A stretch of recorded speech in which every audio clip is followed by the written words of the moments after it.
தமிழ் என்றாலே அதற்கு இனிமை என்று பொருள். அதிலும் இந்த புத்தக திருவிழாவில் படத்தை பார்த்தேன். நம்முடைய வணக்கத்துக்குரிய அம்மா மாவட்ட ஆட்சித்தலைவர்கள் அவர்கள் இந்த இது நாயின்னு சொல்லலாம்ல, நாய் தானே அதை ஏன்னா சில இடங்களில் அது நாயின்னு சொன்னாக்க கோவம் வரும். எங்கள் வீட்லேயே அது வச்சுக்குவா லியோன்னு, அதுக்கு லியோன்னு சொன்னால் தான் அதுக்கு எங்கள் வீட்டில் எல்லோரும் ஏற்றுக்குவாங்க. இந்த படத்தை காட்டி இந்த மண்ணினுடைய சிறப்பு இதில் இருக்கிறது என்று பெருமையாக சொன்னார்கள். அன்புக்குரியவர்களே, ஒவ்வொரு மாவட்டத்துக்கும் ஒரு பெருமை இருக்குது. இன்றைக்கி எல்லா மாவட்டத்துக்கும் பெருமை புத்தக திருவிழாவால் தான் வந்திருக்கக்கூடிய மிகப்பெரிய வாய்ப்பு. நான் ராமநாதபுரத்தில் சென்ற ஆண்டு போய் பேசினேன். டாக்டர் அப்துல்லா அவர்கள் 10 நாள் நிகழ்ச்சியை சிறப்பாக நடத்தியிருந்தார். அதில் என்ன ஒரு சிறப்பான செய்தி தெரியுமா? அன்றைக்கு மாவட்ட ஆட்சித்தலைவர் அவர்கள் மாண்புமிகு வர்கீஸ் அவர்கள் வருகை தந்திருந்தார்கள். அந்த நிறைவு நாளுக்கு நாம் போயிருந்த போது 6.25 கோடி ரூபாய்க்கு விற்பனையாகி இருக்கிற புதிய சகாப்தத்தை, சரித்திரத்தை அந்த புத்தக திருவிழா உருவாக்கி இருக்கிறது. எவ்வளோ பெரிய விஷயம்! திருவிழா அப்படின்னாலே போய் அங்கே வீதியில் கொட்டி கிடக்கிற பொருள்களை எல்லாம் வாங்குகிற பழக்கமெல்லாம் போய் ஏறத்தாழ 64 ஸ்டால்கள் இந்த அமைப்பிலே அரங்கத்துக்குள்ளே வைத்து, அதுவும் பள்ளிக்கூடத்தில் படிக்கிற பிள்ளைகள், காலேஜில் படிக்கிற பிள்ளைகள்லாம் வரவழைச்சி அவர்களுக்கு இந்த புத்தகத்தினுடைய வாசனையை நுகர வைத்த பெருமை ஒன்று போதும். ஏன்னா நிறைய பிள்ளைகள் அதுலேயும் பார்த்தீங்கன்னா 1000 ரூபாய்க்கு வாங்குகிற பிள்ளைகளுக்கெல்லாம் ஒரு சர்டிஃபிகேட் கொடுக்குற ஒரு அழகாக போட்டி போட்டு வாங்குவோம் புத்தகங்களை. ஒவ்வொரு வீட்டிலும் ஒரு நூலகம் இருக்க வேண்டும் என்று பாவேந்தர் பாரதிதாசன் அவர்கள் சொல்லுவார்கள். சில குறிப்பான பல நூல்கள் ஒவ்வொரு வீட்டிலையும் இருக்கணும். தமிழ் இனிமை என்றாலே ஐயா சொன்ன மாதிரி தமிழ் என்றாலே இனிமைன்னு அர்த்தம். கன்னடமும் கலிதெலுங்கும் கவின் மலையாளமும் துளுவும் உன் உதரத்தே உதித்தெழுந்து ஒன்று பல ஆயிடினும் ஆரியம்போல் உலக வழக்கழிந்து அழியாவுன் சீரிழமை திறமையந்து செயல் மறந்து வாழ்த்துதுமே என்று ஒரு இளமைத்தன்மையோடு நம்முடைய மொழி இருப்பதற்கு என்ன காரணம்? இது பேச்சு வழக்கிலும் சரி, எழுத்து வழக்கிலும் ஒரு மிகப்பெரிய செம்மொழி என்ற அந்தஸ்தை தொட்டிருக்கக்கூடிய அழகினை பெற்ற அருமையான மொழி. அவரவர் தாய்மொழி அவரவருக்கு உயர்ந்தது, இல்லைன்னு மறுக்க முடியாது யாராலையும். அதனால்தான் மற்ற மொழிகளையும் பாராட்டுகிற ஒரு பாங்கு தமிழ் மொழியை கற்றவனுக்கு வருகிற ஒரு அழகையும் நாம் பல இடங்களில் பார்க்கலாம். நான் இந்த தலைப்பை ஏன் கொடுத்தேன்னா, பிள்ளைகளுக்கு ஒரு காலகட்டத்தில் வருத்தத்தோடு சொல்கிறேன். நாங்கள்லாம் படிக்கிற காலத்தில் ஒரு ஆங்கில வார்த்தைக்கு அர்த்தம் தெரியலன்னா எங்கள் அப்பாவோ எங்கள் அம்மாவோ ஒரு தமிழ் வார்த்தையை சொல்லி இதுதாண்டான்னு அந்த ஆங்கில வார்த்தையை புரிய வச்சாங்க. இப்போ தலைகீழே இருக்குது. ஒரு தமிழ் வார்த்தைக்கு அர்த்தம் தெரியணுன்னா ஒரு ஆங்கில வார்த்தையை சொல்லித்தான் பிள்ளைகளுக்கு புரிய வைக்கிற அவஸ்தையில் அவலத்தில் நாம் வந்திருக்கிறோம். இது 100க்கு 100 உண்மையான செய்தி. தமிழில் சொன்னால் பிள்ளைகளுக்கு தெரியல. அதனால தான் நான் உங்களை எல்லாரையும் நான் வணங்கி கேட்குறேன். எல்லாரும் மாறுறதை விட இங்கே வந்து கேட்குறவங்க மாறினாலே போதும், ஒரு மாற்றம் தானாக உருவாகும். நம்ம பிள்ளைகளோடு வீட்டு உறுப்பினர்களோடு நல்ல தமிழிலே நாம் பேசினாலே போதும். ஏன்னா அந்த நம்முடைய மொழி எப்பொழுது வாழும் என்றால் அது உரைக்க உரைக்கத்தான் அது புகழாக மாறும். ஒரு அரை மணி நேரம் இப்போ பேசுகிற பழக்கமே போச்சு, அது வேறு ஒரு சிக்கல். இன்னைக்கு எதிர்காலத்தில் எல்லாமே மௌனமாக தான் உட்காந்துருப்பான் போல இது வீட்டில். ஏன்னா ஒரு மொழி என்பது அந்த சமுதாயத்தினுடைய உயிர், சாதாரணமானது இல்லை. பாரிஸில் ஒரு வெடிகுண்டு விபத்து நடக்குது. இந்த வெடிகுண்டு விபத்து நடந்த உடனே இந்த தடயத்தை ஏதாவது கிடைக்குமா, அந்த தடயத்தை வச்சு இந்த யார் இதுக்கு காரணம் என்ற தீவிரவாதிகளை பிடிச்சிடலான்னு சொல்லி அதுக்கு சம்பந்தப்பட்ட நிபுணர்கள்லாம் வந்தாங்க. எல்லாம் பார்த்தாங்க, எந்த தடயமும் அதிகமாக கிடைக்கல. அதில் ஒருத்தர் பார்த்துட்டார். கொஞ்சம் தூரமாக பார்த்தா ஒரு நாய் ஒன்று ஒரு ஓரமாக படுத்து இருந்தது. ஒருவேளை இந்த நாயை கூப்பிட்டு இதுங்கிட்ட ஏதாவது நம்ம சைகை பண்ணி காட்டினோம்னா ஏதாவது புலப்படுமா, விஷயம் கிடைக்குமான்னு அவர் யோசனை பண்ணார். அதே மாதிரி அந்த நாயையும் கூப்பிட்டு என்னென்னமோ மொழியில் லாங்குவேஜில் பேசி பேசி பார்க்குறாங்க. அது ஒன்றும் புரியல அதுக்கு.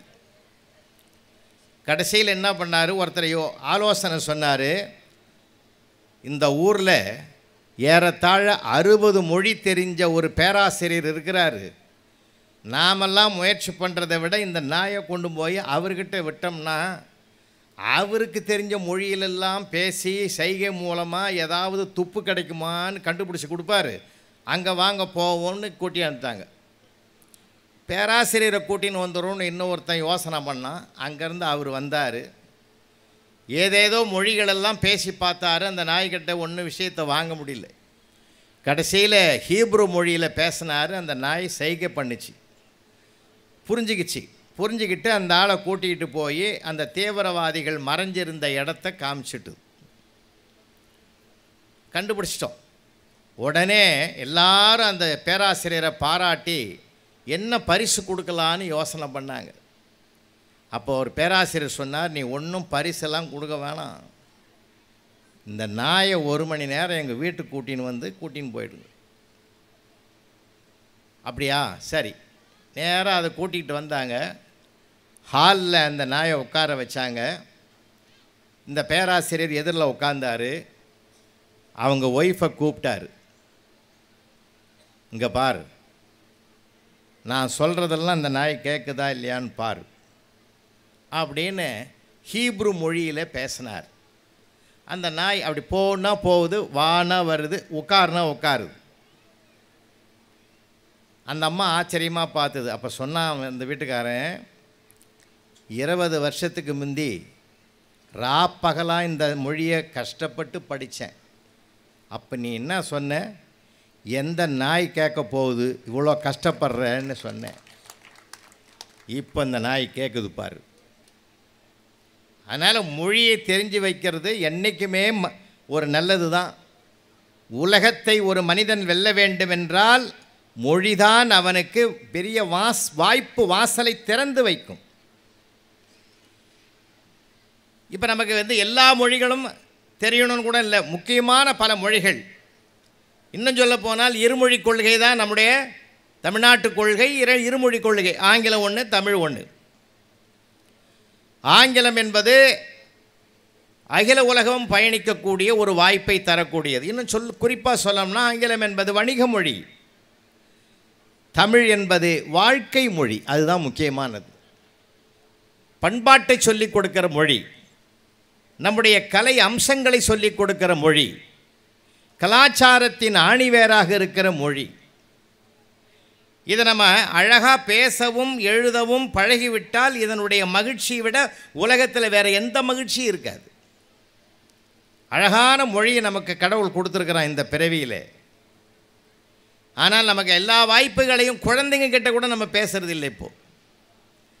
ஏன்னா நம்முடைய தாய்மொழி மூலமாகத்தான் தலை சிறந்த பண்பாட்டை குழந்தைகளுக்கு நன்னடத்தைகளை, நல்லொழுக்க சிந்தனைகளை, எண்ணங்களை கொடுக்க முடியும், உணர்வுபூர்வமாக கொடுக்க முடியும். இன்னொரு மொழியால் கொடுக்கவே முடியாது.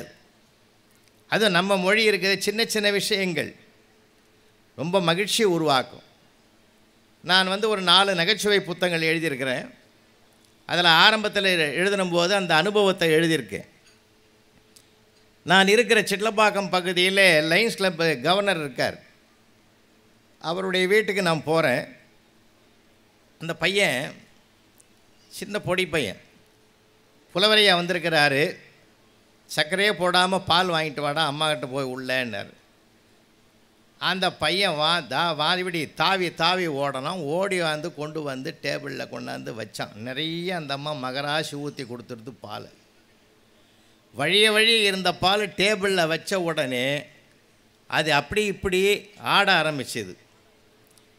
நான் தென்னார்காடு மாவட்டம் விழுப்புரத்தில் பிறந்து வளர்ந்தவன். எங்கள் ஜேடியா ஹெல்த் டிபார்ட்மெண்ட் அவர் செஞ்சு பக்கத்து ஊர் தான் வரும். ரொம்ப சந்தோஷமாக இருந்தது கேள்விப்பட்டதும். அப்போ எதுக்கு சொல்கிறேன்னா, அது எங்கள் மாவட்ட பாஷையில் தழும்புதுன்னு சொல்லியிருக்கணும். அந்த பையன்கிட்ட பார்த்து நான் சொன்னேன், இது நடந்தது, நான் எழுதியிருக்கேன், என் புத்தகத்தில் எழுதியிருக்கேன். தம்பி பால் ஆடுதுன்னு. போனவன் திரும்பி சொன்னான், இல்லை மாமா அது மாடுதுன்னா. ஆடுது என்பது ஆட்டுப்பாலுன்னு அவன் நினச்சிக்கிட்டு மாடுதுன்னு மாட்டுப்பால்னு அவன் சொன்னான் பார்த்தீங்களா. ஒரு சின்ன சொல்லில் கூட ஒரு சுகத்தை தருகிற மொழி தான் தாய்மொழியாகிய தமிழுக்கு இருக்கக்கூடிய ஒரு அழகு. நம்ம தான் இப்போ பேசுகிறதே இல்லையே. யாரை பார்த்தாலும் ஒரு ஆங்கிலத்தில் பேசுகிறது தான் கௌரவம் அப்படின்னு ஒரு மாதிரியான ஒரு மாயை உலகத்தில் நம்ம போயிட்டுருக்கிறோம். முத்தமிழறிஞர் டாக்டர் கலைஞர் அவர்கள் தன்னுடைய கவியரங்கத்திலே பாடுவார், எனக்கு கவிதை எழுத தெரியாது, கா போனால் விதை வரும். அந்த சொல்லையே பிரிக்கிறார் பாருங்க. எனக்கு கவிதை எழுத தெரியாது, கா போனால் விதை வரும், வீயை எடுத்தால் கதை வரும், கடைசி எடுத்து தை எடுத்தால் கவி வரும், ஒரு கவியில் ஒரு கதையை விதைப்பது தான் கவிதை என்று அந்த கவிதையை முடித்தார் அவர். இப்போ ஒரு சொல்லுக்குள்ளே எவ்வளவு சுகமான செய்திகள் இருக்கிறது என்பதை இந்த பிரபஞ்சத்திற்கு எடுத்து சொன்னார். தயவு செஞ்சு உங்கள் பிள்ளைகளுக்கெல்லாம் ஊக்கப்படுத்துங்க, உற்சாகப்படுத்துங்க, அவனுக்கு பேச வாய்ப்பு கொடுங்க. எனக்கு நல்ல இனிய சொற்கள் நிறைய இருக்குது, ஏராளமாக. அடுத்தவர்களை மகிழ்விக்கக்கூடிய சொற்களை யார் கையாளுகிறார்களோ அப்போ அந்த மொழியினுடைய பெருமையும் சிறப்பும் இன்னும் வளரும். இன்னும் சொல்லப்போனால் நான் அறிந்த 42 மொழிகளில் வாழ்த்துவதற்கு என்று உரிய வளமான மொழி தமிழ் என்றுதான் அறிஞர் கால்டுவெல் தன்னுடைய குறிப்பிலே எழுதி வைத்திருக்கிற அழகு. என்ன அருமையான ஒரு சிறப்பு தெரியுமா? நீங்கள் எல்லாத்தையும் அனுபவிக்கணும் சார், மனசார உணர்வோடு பேசணும். ஒரு சேட்டு விட்ட கல்யாணத்துக்கு முத்தமிழறிஞர் டாக்டர் கலைஞர் அவர்களும் நீர்வளத்துறை அமைச்சர் மாண்புமிகு துரைமுருகன் ஐயா அவர்களும் 2 பேரும் சேர்ந்து போயிருக்கிறாங்க. நான் சொல்கிறது அப்போது ஒரு 20-30 வருஷத்துக்கு முந்தி இருக்கும். அப்போ போயிருக்கும்போது அங்கே எல்லாரும் போய் அந்த மாப்பிள்ளையை வாழ்த்துறாங்க.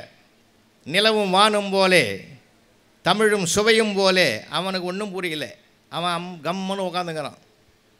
அப்போ தான் பார்த்துக்கிட்டே இருந்த முத்தமிழறிஞர் சொன்னார், வட்டியும் அசலும் போல வாழ்கன்னார். அசலும் வட்டியும் போல் வாழ்கன்ன உடனே அவன் முகத்தில் சிரிப்பு வந்தது. ஏன்னா அவனு துறையோடு சார்ந்தது அது. எதுக்கு சொல்கிறேன்னா, யாரையும் மகிழ வைக்கக்கூடிய ஒரு மொழி உண்டு என்றால் அது நம்முடைய அன்னை தமிழ் மொழியாகத்தான் நமக்கு கிடைத்திருக்கிற மிகப்பெரிய வாய்ப்பு. அதனால தான் நாம் அடுத்த மொழியை கூட குறை சொன்னது கிடையாது. சுந்தர தெலுங்கு அப்படின்னு தான் பாரதி பாடுறான். கவின் மலையாளம், அழகிய மலையாளம் என்று தான் ஆதரித்து பாடுகிறோம். அதனால் பிற மொழிகள் அதெல்லாம் திராவிட குடும்பத்தை சார்ந்த மொழிகள். அதனால் மொழியினுடைய அழகை நம்ம வீட்டு பேச்சு வழக்கிலையாவது பிள்ளைகளிடத்தில் கொண்டு போய் நாம் சேர்க்கணுன்றது தான் என்னுடைய அன்பான வேண்டுகோள். ஏன்னா இங்கே நிறைய தாய்மார் இருக்கீங்க. இங்கே மேடையில் பேசும்போது கூட அவங்க சொன்ன ஒரு வார்த்தை வந்தது, இன்றைக்கி பெண்கள் எல்லாம் மிக அறிவாளிகளாக இருக்கிறார்கள். உண்மை, அது திறமைசாலிகளாக இருக்கிறார்கள், எல்லாவற்றையும் தாண்டி நம்பிக்கைக்கு உரியவர்களாக இருக்கிறார்கள். 100க்கு 100 விழுக்காடு. அதுதான் மிக மிக முக்கியம். நான்லாம் 36 ஆண்டுகள் ஆசிரியர் பணியில் இருந்தவன். நான் மேதக அப்துல் கலாம் அவர்களை ராஷ்டிரபதி பவனிலேயே 2006 அவரோட 2 நாள் இருந்தவன். நேஷ்னல் லெவலில் அவார்டு பெறும்போது அவருடைய திருக்கரத்தால் பெறுகிற வாய்ப்பு எனக்கு கல்வித்துறை வழங்கியது. எதுக்காக நான் இதை சொல்கிறேன்னா, உண்மையிலேயே அவர் குரானையும் வாசிப்பார், குரலையும் வாசிப்பார் தினந்தோறும். இதில் ஒரு பக்கம் வாசிப்பார், அதில் ஒரு பக்கம் வாசிப்பார். அந்த ஆசிரியர் பணியிலே இப்போ நிறைய ஆசிரியர் பெருமக்கள் இங்கே இருக்கலாம். ஏன்னா இப்போல்லாம் பெரிய சவாலாக இருக்குது. ஒரு காலகட்டத்தில் அப்படி இல்லை. ஒரு மனநிலை பிரச்சனை இல்லாமல் இருந்தது. இப்போ சில சிக்கல்கள் இருக்கட்டும். இருந்தாலும் நாங்கள்லாம் வகுப்பில் பாடம் நடத்தும் போது பார்த்தோன்னா அப்போயே எனக்கு தெரிஞ்சுக்கும், எந்த ஒரு செய்தியையும் ஒரு பெண் பிள்ளையிடத்தில் தான் கொண்டு போய் சேர்க்க வேண்டும் முதல்ல. அப்போ தான் அதை விருத்தி ஆகும். வீட்டில் கூட ஒரு பெண் பிள்ளை இருப்பான். எந்த ஒரு நல்ல செய்தியை அந்த பெண் குழந்தைகிட்ட சொன்னீங்கன்னா அது உள்வாங்கி வச்சு அந்த கருத்துக்கு ஒரு உருவம் கொடுக்கும். நீங்கள் ப்ராக்டிக்கலாக பார்க்கலாம். என்ன மாவட்ட ஆட்சித்தலைவர் ரொம்ப குறைந்த வயது. அவங்க அப்பா என்ன ஒரு ஊக்க சக்தியை கொடுத்தாரோ அந்த பிள்ளை இந்த உயரத்துக்கு வந்திருக்குதுன்னா அது எவ்வளோ பெரிய விஷயமா இருக்கும். பெற்றோர்களுக்கு பெருமை இல்லையா அது? நான் பிள்ளைகளை குறை சொல்லலை, ஏன்னா அவனும் அறிவாளி தான், இல்லைன்னு சொல்லலை. இன்னும் கொஞ்சம் அவனை பக்குவப்படுத்தணும். அவனுடைய இயல்பான குணம், ஏன்னா மென்மைக்கு ஒரு குணம் உண்டு, வன்மைக்கு ஒரு குணம் உண்டு. தமிழ் சொல்லிக் கொடுக்குறது பாடம் அது. வன்மையும் மென்மையும் கலந்தது தான் வாழ்க்கை என்றால் ரெண்டுத்துக்கும் ஒவ்வொரு குணம் உண்டு. இன்னும் சொல்ல போனால் நம்முடைய மொழியில் ஒரு அழகான சொல்லு, இது மாதிரி வேர்ல்டில் நீங்கள் எந்த மொழியிலையாவது சொல்லிட்டீங்கன்னா நான் என் கருத்தை மாற்றிக்கிறேன். அம்மா என்ற சொல் ரொம்ப அழகான சொல். அது யார் தான் எப்போ தான் கண்டுபிடிச்சானே எனக்கு உருவாக்கினான்றது ஆச்சரியமான விஷயமா இருக்குது. ஆ என்பது உயிர் எழுத்து, இம் என்பது மெய் எழுத்து, மா என்பது உயிர்மெய் எழுத்து. இப்படி கற்பனை பண்ணி பாருங்க.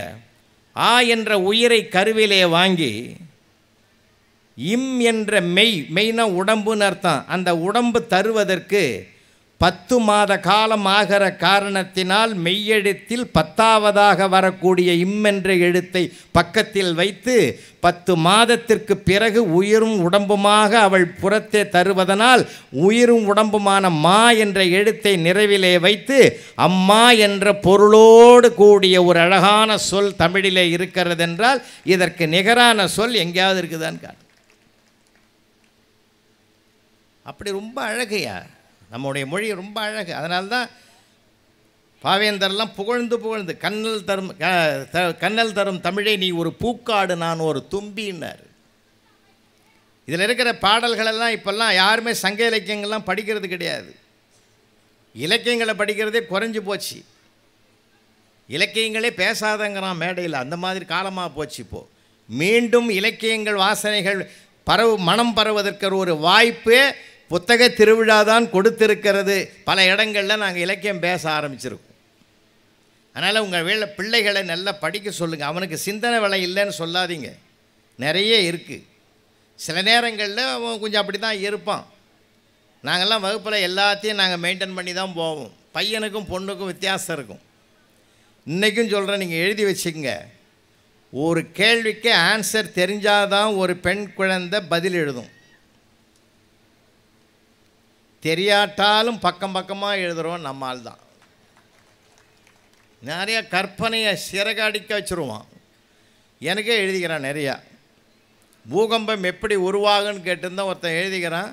எந்த பெண் குழந்தையும் அதை அட்டன் பண்ணலை, ஆனால் அவன் எழுதிக்கிறான்.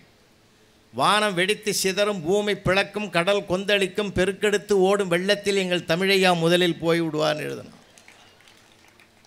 பின்னாடி எழுதியிருக்கிறான், அவரோடு சேர்ந்து ஆடு மாடுகள்லாம் போகும்னு எழுதிக்கிறான். அப்போ கூட அவன் வரமாட்டான். அப்புறம் மனசு கேட்கல, இதெல்லாம் படிச்சுட்டு அவனை கிட்ட கூப்பிட்டு நிறுத்தி, ஏண்டா இப்படி எழுதிக்கிறியே, அதர்மமாக எழுதிக்கிறியே, இது நியாயமான்னு. சார் அந்த பிள்ளை அழ ஆரம்பித்தான் சார். எனக்கு மனசு கலங்காதா? யார் ஒருவர் செய்த தவறுக்கு மனம் வருந்தி அழுகிறாரோ அதை விட மன்னிப்பு உலகத்திலே கிடையாது. போடா, உன்னை ஒன்றும் சொல்லலை போன்ட்டேன். நான் அதுக்கு அழுவலைன்னா பின்ன எதுக்கடா அழுதேன்னு. நீ படித்து பார்த்து திருத்துவேன்னு நான் நினைக்கவே இல்லைன்னா.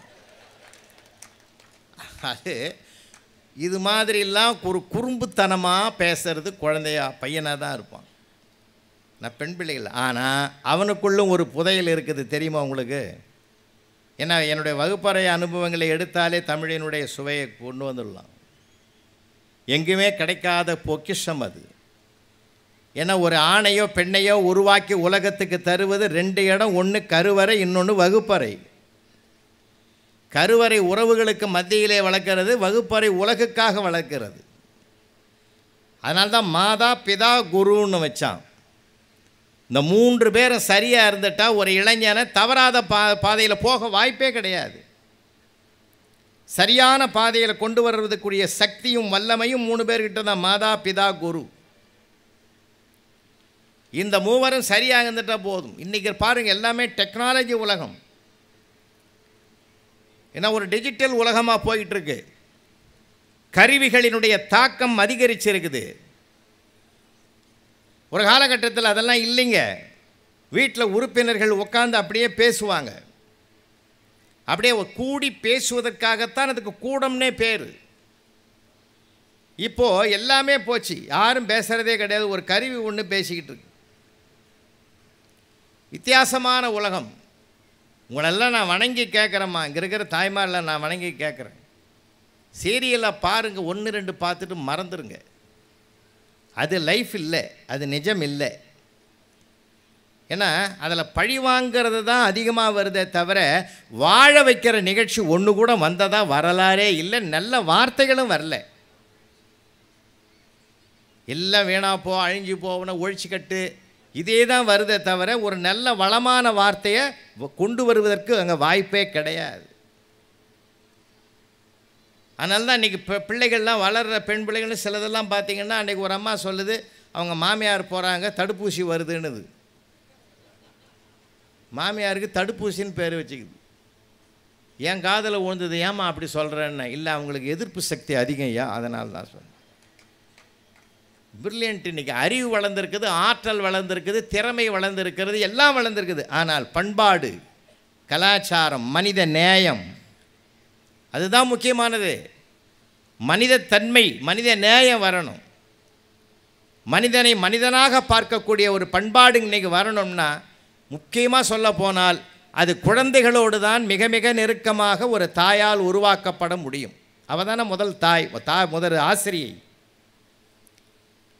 நிறைய பாடல்கள் இருக்குது. நீங்கள் நம்ம சேரியில் போய் தேடுறோம். அழகாக 2000 ஆண்டுகளுக்கு முன்பு ஒரு குடும்பம் எப்படி நடந்ததுன்னு தமிழ் படம் பிடித்து காட்டுகிறது. ஒரு குழந்தையை எப்படி கொஞ்சனாங்கன்னு காட்டுது. படைப்பு பல படைத்து பலரோடு உண்ண உடைப்பெறும் செல்வனாயினம் இடைப்பட குறுகுறு நடந்து சிறுகை நீட்டி இட்டும் தொட்டும் கவ்வியும் தொடர்ந்தும் நெய்யுடை அடிசல் மெய்பட விதிர்த்தும் மயக்குறு மக்களை இல்லோர்க்கு பயக்குறை இல்லை தாம் வாழு நாளேன்னு 2000 ஆண்டுகளுக்கு முன்பு புறநானூற்றில் புலவன் பாடியிருக்கிறான். ஒரு குழந்தையை படம் பிடிச்சி வச்சுருக்கான். குழலினிதி ஆழினிதி என்பதம் மக்கள் மழலை சொல் கேளாதவர். அந்த குழந்தையை நம்ம இறங்கணும். சரி, ஈரோடில் பேசிட்டு மறுநாள் காலையில் இப்போ குழம்பேட் ஸ்கூலில் ஒர்க் பண்ணுறேன். வீட்டுக்கு போனால் நேரம் ஆகிடும்னு அங்கேயே ஆஃபீஸ் ரூமில் போயிட்டு பத்தங்கிட்டு பக்கத்தில் குளிச்சுட்டு அப்படியே ரெடியாகி 7th கிளாஸ் 2nd பீரியட் உள்ளே நுழையிறேன். இன்றைக்கி என்னடா பாடம்னு. சார் இன்றைக்கி குறள் சார். குறளில் எந்த தலைப்பு சொல்கிறார்? சுற்றம் தழால்னு வருது சார். ரைட். காக்கை கரவா கரைந்துண்டு மாக்கமும் மன்ன நீராக்கே உள்ள அந்த குறள் தானேப்பா சார்? கரெக்டாக சொல்கிறீங்க சார். பார்க்காம எப்படி சார் சொன்னீங்க? நான் 3 வருஷமாக நடத்துகிறேன். உட்காரு. 3 வருஷமாக நடத்தும் போது அந்த குறள் மனப்பாடம் ஆகிடாதா? உட்கார்.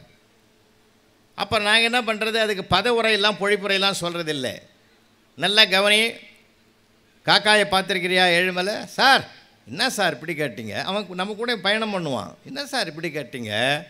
வெள்ளிக்கிழமை அமாவாசை கிருத்திகை ஏகாதசியெல்லாம் வந்தால் எங்கள் அம்மா கொண்டு போய் மதில் மேலே சோறு வைப்பாங்க சார். காக்கான்னு கூப்பிடுவாங்க சார். ஒரு 10-15 காக்கா அப்படியே ரவுண்டாக உட்காரும் சார். அங்கே சத்தம் போடாது சார், சண்டை போடாது சார். ஷேர் பண்ணி கொத்தி கொத்தி சாப்பிட்டுட்டு காலி பண்ணிட்டு போயிடும் சார். இதை நான் பல தடவை பார்த்துருக்குறேன் சார் அப்படின்னா. இதை தாண்டா திருவள்ளுவர் சொல்கிறாரு. இதே சார் சொல்கிறாரு. ஆமாம். ஒரு பொருள் வந்தபோது தன் உறவுகளை அழைத்து பகிர்ந்து கொள்ளுகிற காக்கையை போல் நீ வசதியும் வாய்ப்பும் பெறுகிற போது உன் உறவுகளை அரவணைச்சிட்டு போகணும் தாண்டா. இதை உதாரணமாக்கி திருவள்ளுவர் சொல்கிறாருன்னு. சூப்பர் சார்ன்னார் அவர். சொல்லிவிட்டு இன்னொருத்தன், சார் ஒரு சந்தேகம். என்னடா இது, பரீட்சைக்கு வருமா சார்? ஏன்னா அவன் கவலை அவனுக்கு. வரும்டான்னு. வந்தால் நல்லது சார். நான் இதுக்கு பொழிப்புரையே படிக்க மாட்டேன் சார். நீங்கள் சொன்னது அப்படியே மனசில் பதிஞ்சு போச்சு. இந்த சீனை வச்சே நான் எழுதிடுவேன்னா. சபாஷ் சார். இதில் 49 பேரும் 39 பேரும் முகமலர்ச்சியாக இருக்கான். ஒருத்தன் ஒரு மாதிரியாக இருக்கான். எங்கள் கண்ணு அப்படியே ஒரு ரவுண்ட் அடிக்கும் கிளாஸ் ரூமில். ஒவ்வொருத்தரும் நாங்கள் அப்படி பார்க்குற போது அந்த முக மாறுபாட்டிலேயே மோப்பக்குழையும் அனைச்ச முகம் தெரிந்த நோக்கக்குழையும் விருந்துன்னு நம்பார் திருவள்ளுவர். அதுக்கு மட்டும் இல்லை, ஒருத்தர் முகத்தை பார்த்தாலே அகத்தில் என்ன இருக்குதுன்னு தெரிஞ்சுக்கலாம். அதனால் என்ன பண்ணணும், எனக்கு அது குறிப்பிட்ட பையனை பார்க்குற போது திரும்ப திரும்ப பார்க்குறேன். அவன் ஒரு மாதிரியாக இருக்கான். என்ன தம்பி உடம்பு சரியில்லையா? நல்லா தான் சார். பின்ன ஏன் ஒரு மாதிரியாக இருக்கிற? அதெல்லாம் ஒன்றும் இல்லை சார். ஏதாவது டவுட்டு நான் தப்பாக சொல்லிட்டேன்னா அதெல்லாம் ஒன்று சார். நீங்கள் தப்பாக சொல்லுவீங்களா? பின்ன ஏன்டா ஒரு சார் அதெல்லாம் ஒன்றும் இல்லை, ஏதாவது சொன்னால் பிரச்சனை ஆகிடும்னா.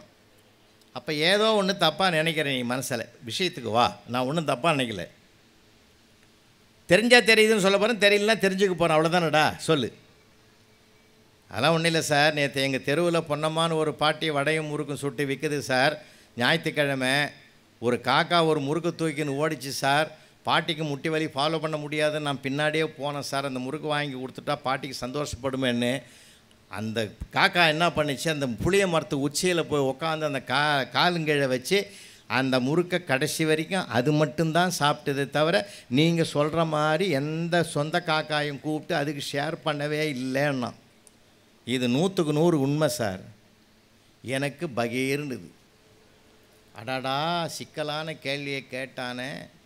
இன்றைக்கி ராசி பரல்ல சிறுவனால் சீரழிவாயின்னு சொன்னானோ இன்னமும்.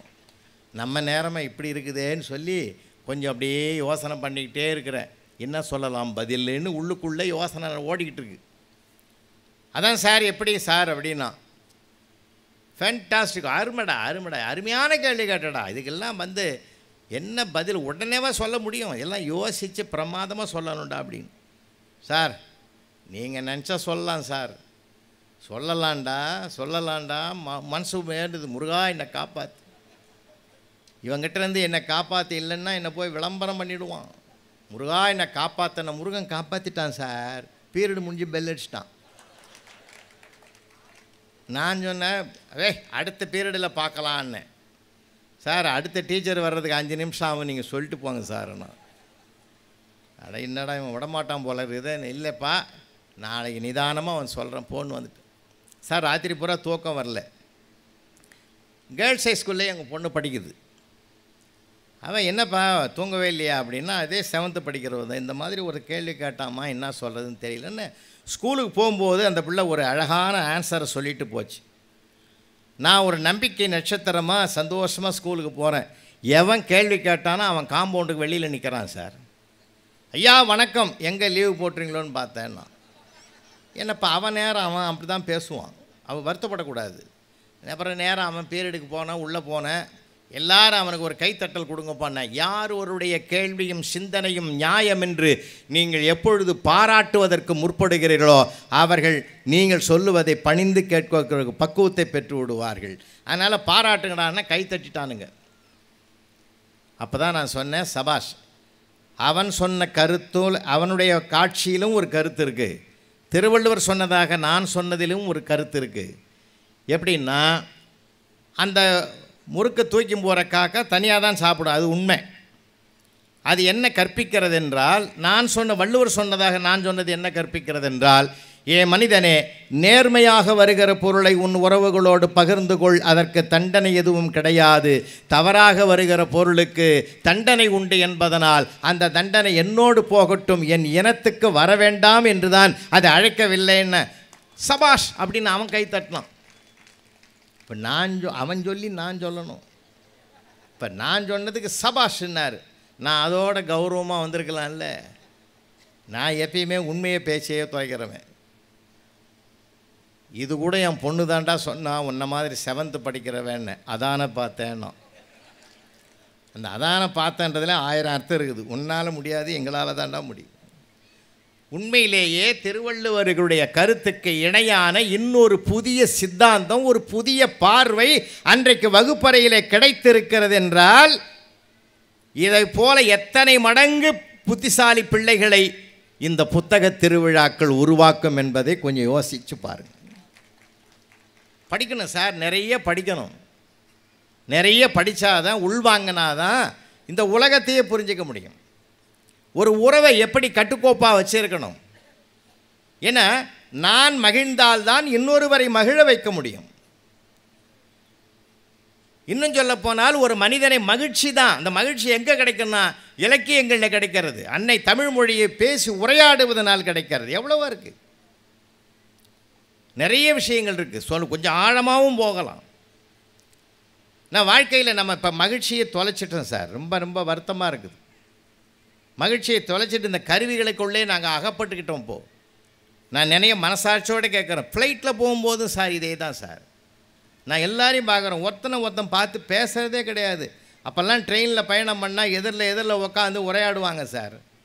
அப்படியே கொஞ்சம் பேசுவாங்க. 8 மணி நேரம் பயணமாக இருந்தால் அப்படியே ஆரம்பிப்பாங்க சார். முதல்ல பேசி அப்புறம் இவருக்கு உண்டாந்த புளி சாதம் அங்கே போவோம், அவருக்கு உண்டாந்த தயிர் சாதம் இங்கே வரும். அப்படியே சாப்பிடுவாங்க. சாப்பிட்டுட்ட பிற்பாடு அப்புறம் என்ன உங்கள் குலம் எது கோத்திரம் எதுன்னு அப்படியே ஆரம்பித்து அப்படியே போய் ஊர் உறவுகள்லாம் ஒன்றா ஆகி சம்மந்தி ஆகி கூட நிறைய பேர் இருக்கிறான்.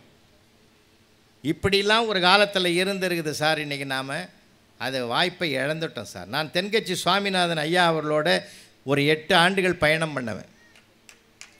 உண்மையிலேயே அவரை மாதிரி ஒரு தமிழ் அறிஞர் உலகத்திலே இருக்க முடியாது. ஏன் தெரியுமா? எனக்கு தெரிஞ்சு அவர் 50 ஆண்டு இலக்கிய மேடையில் பேசினார். 50 ஆண்டுகளாக மேடைகளில் சம்பாதித்த ஒற்றை ரூபாயை கூட அவர் வீட்டுக்கு எடுத்துகிட்டு போனது கிடையாது. தமிழ்நாட்டில் உள்ள ஏராளமான பிள்ளைகளுடைய படிப்புக்காகவே அதை உதவி செஞ்சார். அவர்கிட்ட ஒரு பெரிய டைரி இருக்கும். தமிழ்நாட்டில் எத்தனை ஏழை குழந்தைகளோ அத்தனை குழந்தைகளுடைய அட்ரஸ் இருக்கும். அவர் அப்படி ஒரு அருமையான மனிதர். குற்றால தென்காசியில் பேசிட்டு குற்றால அருவியில் குளிக்கலாமான்னு ஒரு யோசனை பண்ணி 2 பேரும் போனோம்.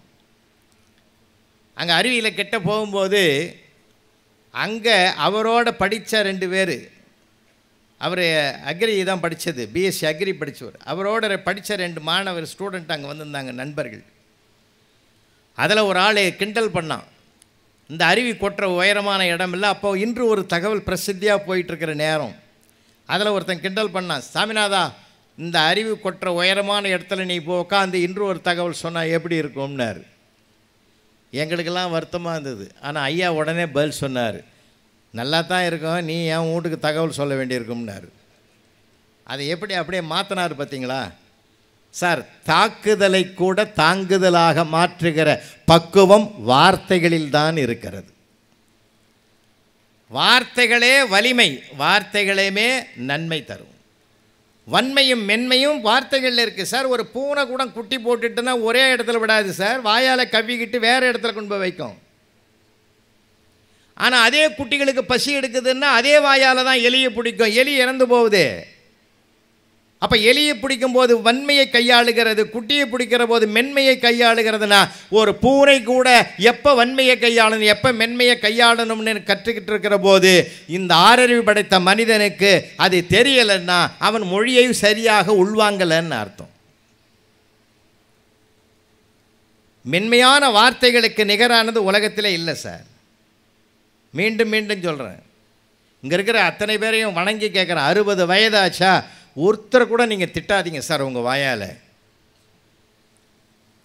அது வரைக்கும் திட்டலாமான்னு கேட்காதீங்க.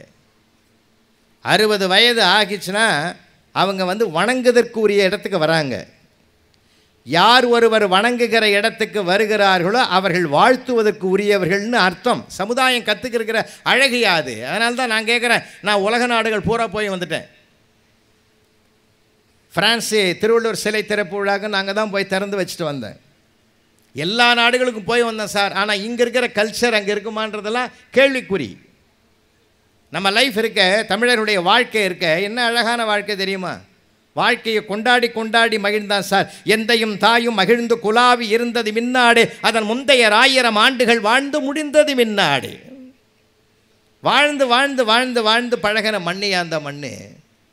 60 ஆண்டு மணி விழா கொண்டாடுறான்ல, 60வது திருமணம் மணி விழா கொண்டாடுறான்.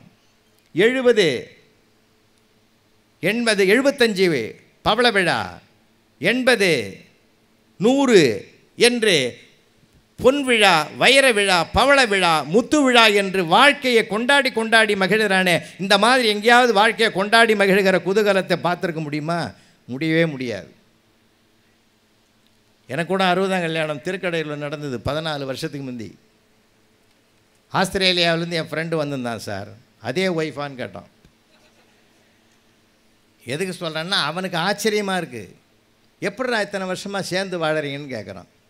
ஏன் தெரியுமா? நம்முடைய தமிழ் பண்பாட்டிலே, தமிழருடைய வாழ்க்கையிலே பிரிவினை என்ற சொல்லுக்கே அர்த்தமில்லையா, பிரிவினை என்ற சொல்லே கிடையாதுயா. ஏன் தெரியுமா? இவன் அக வாழ்க்கையில் ஒருவரை ஒருவர் தெரிந்து கொண்டு வாழவில்லை, புரிந்து கொண்டு வாழ்ந்தவர்கள். தெரிஞ்சுக்கிறது வேறு, புரிஞ்சுக்கிறது வேறு. இப்போல்லாம் பார்த்திங்கன்னா நீயா நானான்னு தான் வாழ்க்கை போய்கிட்டுருக்கு. நம்ம பெரியவங்க நீயும் நானும்னு வாழ்ந்தாங்க. நீயும் நானும் என்பது வாழ்க்கையா, நீயா நானா என்பது வாழ்க்கையான்னு கேட்குற அளவுக்கு வந்துருக்குது இன்றைக்கி. ஏன் இந்த கலாச்சாரம் போகுது? இந்த கலாச்சாரத்தினுடைய வீழ்ச்சிக்கு காரணமே தாய்மொழி பற்றி இல்லாதது தான், தடம் புரண்டது தான் மிக முக்கிய காரணம். நம்ம மொழி தான் சார் அந்த பண்பாட்டை கொடுக்கும், வாழ்க்கையை சொல்லி கொடுக்கும். ஏன் 60ல் ஒரு திருமணம் பண்ணுறான்னு தெரியுமா? பெத்த பிள்ளைகள் தாய் தகப்பன் கல்யாணத்தை பார்க்க வாய்ப்பில்லை, அவர்கள் பார்ப்பதற்காக அந்த வாய்ப்பை உருவாக்கினார்கள் முன்னோர்கள். ஏன் 70 கொண்டாடினா? 70 வந்து பேர பிள்ளைகளும் பார்த்து மகிழ்வதற்கு. ஏன் 180 கொண்டாடினா? சமுதாயமே சேர்ந்து அவர்களை கொண்டாடுவதற்கு. எப்படி அவன் வாழ்க்கையை அனுபவித்து வாழ்ந்திருக்கிறான் சார் அந்த வாழ்க்கையை. இன்றைக்கெல்லாம் நம்ம வந்து பணத்தில் பிரச்சனை இல்லை, பணம் ஒரு பக்கம் சம்பாதிக்கிறோம். ஏன்னா பணம் சம்பாதிக்கிறத விட அது ஈகோ அதிகமாக வளருது. அதனால தான் நான் சொன்னேன், நீயா நானா என்பது வாழ்க்கை அல்ல, நீயும் நானும் என்பது தான் வாழ்க்கை. இந்த வாழ்க்கையினுடைய அர்த்தத்தை புரிந்து கொள்ளாமலேயே பயணிக்கிறவர்களைத்தான் நாம் நிறைய பேரை பார்க்குறோம். ஒரு பக்கம் ஊடகங்கள் பார்த்திங்கன்னா அது வந்து வீணாக போனவங்க சரித்திரத்தை தான் அதிகமாக காட்டுது. வாழ்ந்தவர்கள் சரித்திரத்தை நம்முடைய அன்னை தமிழ் மொழியில் இருக்கக்கூடிய இலக்கியங்கள் தான் எடுத்து காட்டும். இன்றைக்கி கலாச்சாரங்கள், ஏன்னா வீடுகள் பெருகுவதை விட ஹோட்டல்கள் தான் அதிகமாக பெருகி இருக்குது. ரொம்ப வருத்தப்பட வேண்டிய விஷயங்கள் நிறையா இருக்குது. என்ன அருமையான காட்சிகள்லாம் நிறையா இருக்குது சார். நம்ம பேசி என்ன பிரயோஜனம்னு கூட ஒரு சமயத்தில் வெறுப்புக்கு வருது. ஏன்னா இன்றைக்கி ஒரு நண்பர் எனக்கு ரொம்ப நிறைய வழக்கறிஞர்கள் உயர்நீதிமன்றத்தில், இப்போ நான் மதுரை நீதிமன்றத்தில் கூட பொங்கல் திருவிழா என் தலைமையில் தான் அங்கே மதுரை நீதிமன்றத்தில் நாங்கள் பண்ணி கொடுத்தோம். அங்கே எதுக்கு சொல்கிறேன்னா, அவர்கள் வருத்தப்பட்டாங்க. விவாகரத்து கேஸ் தான் சார் அதிகமாக வருது. நம்ம மொழி அதையா சொல்லி கொடுத்தது? யாயும் நியாயும் யாராகியரோ எந்தையும் நுந்தையும் எம்முறை கேளிர் யானும் நீயும் எவ்வழி அரிதும் செம்புலப் பெயல் நீர் போல அன்புடை நெஞ்சம் தாம் கலந்தனவே. வானத்திலிருந்து பொழிகின்ற மழை நீரானது செம்மண்ணிலே புரண்டு ஓடுகிற போது அந்த செம்மண்ணினுடைய நிறத்தை பெற்றுதான் சேர்கிறது என்றால், அதிலிருந்து அந்த தண்ணீரை தனியாகவும் செம்மண்ணை தனியாகவும் பிரிக்க முடியாது. அதுபோல் நீயும் நானும் இரண்டரை கலந்து விட்டோம் இதயத்தால் என்று வாழ்ந்த ஒரு அழகான வாழ்க்கை இன்னைக்கு பிரிவினையில் கோர்ட்டில் இருக்குது. ரொம்ப வருத்தமாக இருக்குது. சிலதெல்லாம் வருத்தமாக இருக்குது. கொஞ்சம் தயவு செய்ய. என்ன தெரியுமா காரணம்? அதுக்கு கலந்து பேசாதது தான் மிகப்பெரிய காரணம். இன்னொன்று, நம்ம மொழி சொல்லிக் கொடுக்குது, ஒருவர் இறங்கு, ஒருத்தர் விட்டு கொடு, ஒருத்தரை அனுசரிச்சுக்கோ, சரியா போடும், அதான் லைஃபு சார். வாழ்க்கையை தொலைச்சிட்டு வசதிகள் பெறுவதனால என்ன பயன்? நான் கேட்குறேன் எல்லாரையுமே, வாழ்க்கையை தொலைச்சிட்டு வசதிகளை மட்டும் பெறுவதனால என்ன பிரயோஜனம் சொல்லுங்கள்? ஒரு மனிதனுக்கு வாழ்க்கையில் எது செல்வம் என்பது சிந்தையின் நிறைவு. நம் மொழி சொல்லுகிற அழகான தொடர் எது சரிமா? செல்வம். என்னுடைய மனம் நிறைவாக இருக்கிறது என்றால், மகிழ்வாக இருக்கிறது என்றால் அதுதான் செல்வம். ஈட்டுகிற பணம் அல்ல, சேர்த்து குவிக்கிற பணம் அல்ல. அதனால தான் பல பிரச்சனைகள் விஸ்வரூபம். அன்றைக்கி கோர்ட்டில் ஜட்ஜ் ஐயா உட்காந்துங்கிறாரு, ஒரு விவாகரத்து கேஸ் வருது. அவர் சொல்கிறாரு, ஜட்ஜ் ஐயா இந்த பாருடா, நான் தீர்ப்பு எழுத போகிறேன், வருத்தப்படாத, நீ எதை வேணாலும் எழுதுன்னா. அப்புறம் பின்னாடி கோவப்பட வருத்தப்படாதரான்னார். இல்லை இல்லை, பிரித்து விட்டுறேன், நான் பல முறை சொன்னேன், பேசி கலந்து பேசி முடிவெடுங்கடான்னு, நீ ஒத்து வரமாட்டுறேன். அடுத்த மாதத்துலேருந்து ஜீவனாம்சமாக அந்த அம்மாவுக்கு உன் சம்பளத்தில் பாதியை கொடுக்கணும். அவன் கலகலகலன்னு குற்றவாளி கூண்டிலே சிரிக்கிறான் சார். ஏன்டா வருத்தப்படுவேன்னு பார்த்தா சிரிக்கிறேன்னா, 10 வருஷமாக முழுசும் கொடுத்துங்கிறேன் சாமி, அடுத்த மாதத்துலேருந்து எனக்கு பாதியாவது கிடைக்குமே, சந்தோஷமாகுதுன்னா. அவனுக்குள்ளே இருக்கிற துன்பமும் துயரமும் அப்போ தான் தெரியுது. நிறைய விஷயங்களுங்க நம்ம நிறைய பேசணும் சார். ஒருத்தருக்கு ஒருத்தர் பேசுனாங்க சார். இப்போ எல்லாமே பேசாத எல்லாமே செல்ஃபோனில் தான் சார் இது உலகம். இப்போது நான் ஒரு சின்ன செய்தியை சொல்லலான்னு கூட தப்பு இல்லை அதில் சார். எப்படிலாம் நடக்குது பாருன்றதுக்காக தான் மாவட்ட ஆட்சித்தலைவர் அம்மா இருக்கிறதுனால சொல்கிறேன். நானும் உயர் அதிகாரிலாம் இருக்கீங்க, உலகம் எங்கே போகுதுன்றதுக்கு சொல்கிறேன். எங்கள் வீட்டில் மெய்டு வேலைக்காரம்மா சார், அந்த அம்மாவுக்கு கேன்சர், இருந்தாலும் அவங்களுக்கு ஒரு வாழ்வாதாரம் கொடுக்கணுமேன்றதுக்காக எங்கள் வீட்டில் வேலைக்கு வச்சு அந்த அம்மாவுக்கு கூடுதலாகவே சம்பளம் கொடுத்து வச்சுருக்கோம். அந்த அம்மாவுக்கு ஒரு பொண்ணு சார், காலேஜில் நான் தான் சேர்த்து விட்டேன். 1 வருஷம் படித்தது சார். இந்த இன்ஸ்டாகிராமில் எவனோ ஒருத்தன் கும்பகோணத்து பக்கத்தில் இருந்து காதல் பண்ணி அந்த பொண்ணை முதல்ல அழைச்சி விட்டான் சார். இவங்க போய் பின்னாடி அதுக்கு 18 ஏஜ் கம்ப்ளீட் ஆகலைன்னு கூட்டின்னு வந்துட்டாங்க. காவல்துறை நண்பர்கள் உதவி பண்ணாங்க. பிறகு என்னாச்சு, வந்த உடனே ஒரு வருஷம் இருக்குது அந்த முடியறதுக்கு.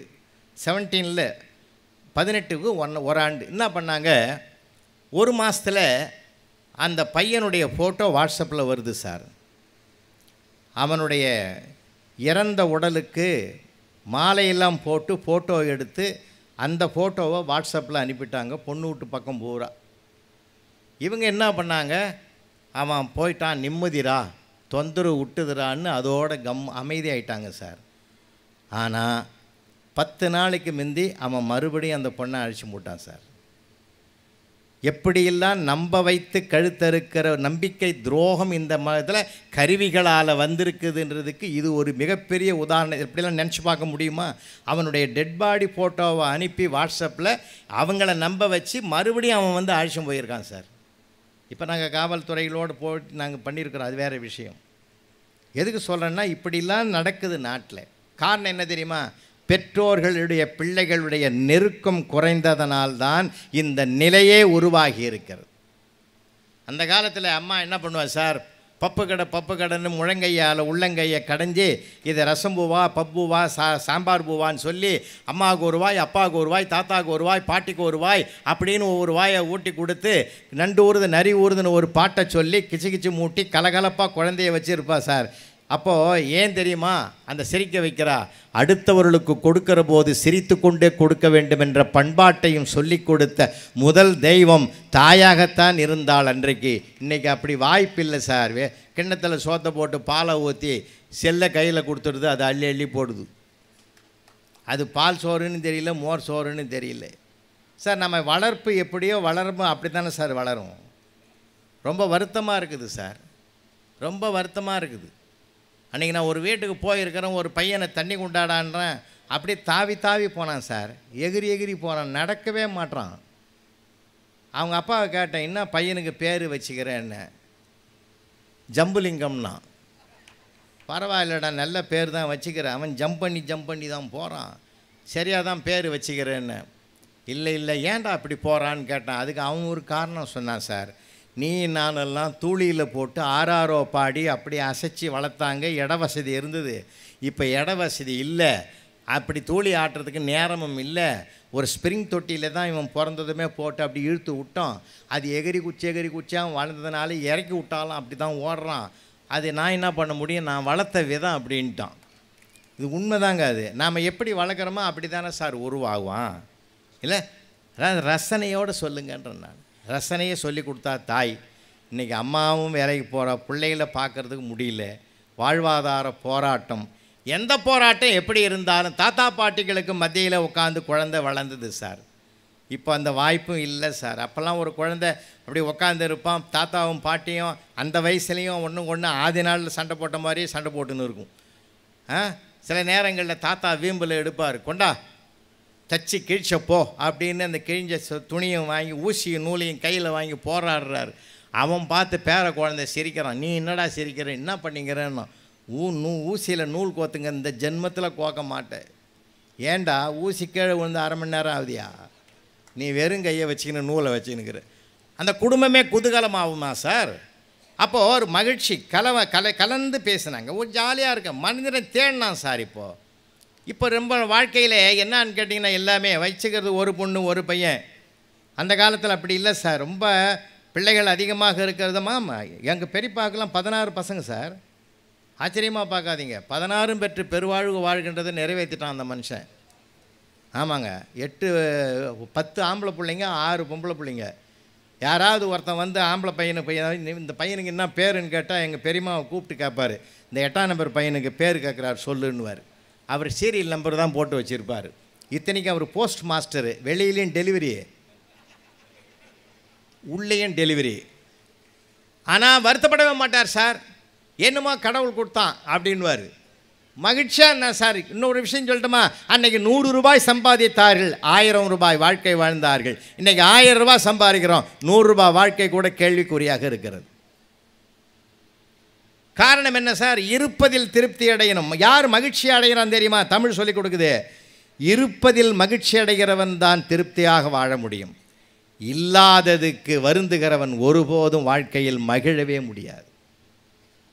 அதனால தான் கவியரசு கண்ணதாசன் எழுதுனா, உனக்கும் கீழே உள்ளவர் கோடி, நினைத்து பார்த்து நிம்மதி நாடு. என்ன அழகான வாழ்க்கை வரிகள்! வாழ்வதற்கென்றே எழுதப்பட்ட வரிகள் நிறைய இருக்குது சார், நிறைய இருக்கு. நிறைய விஷயங்கள், சின்ன சின்ன விஷயங்கள். ஊடுதல் காமத்திற்கென்பம் அதற்கென்பம் கூடி முயங்க பெறினா. கணவன் மனைவிக்குள்ளே பேசுறது சார், இன்னும் கூட சொல்லட்டுங்களா? வார்த்தைகள் என்பது பலம், வார்த்தைகள் என்பதே பலவீனம். இனிய உளவாக இன்னாத கூறல் கனி இருப்ப காய் கவர்ந்துட்டுன்னா. ஒரு பூவை பார்த்து கனி கேட்டதாம், ஏ பூவே நான் எங்கே இருக்கிறேன்? பூ சொன்னது, எனக்குள் தான் நீ இருக்கிறாய், காலத்தால் வெளியே வருவாய். அந்த கனி நமக்குள்ளே தான் சார் இருக்கு, கனி நமக்குள்ளே தான் இருக்கு. அந்த கனி தான் திருவள்ளுவர் சொன்னார், நகல் வல்லல் அல்லாருக்கு பகற்பொழுதும் இருட்டுக்கு சமம்டான்னார்.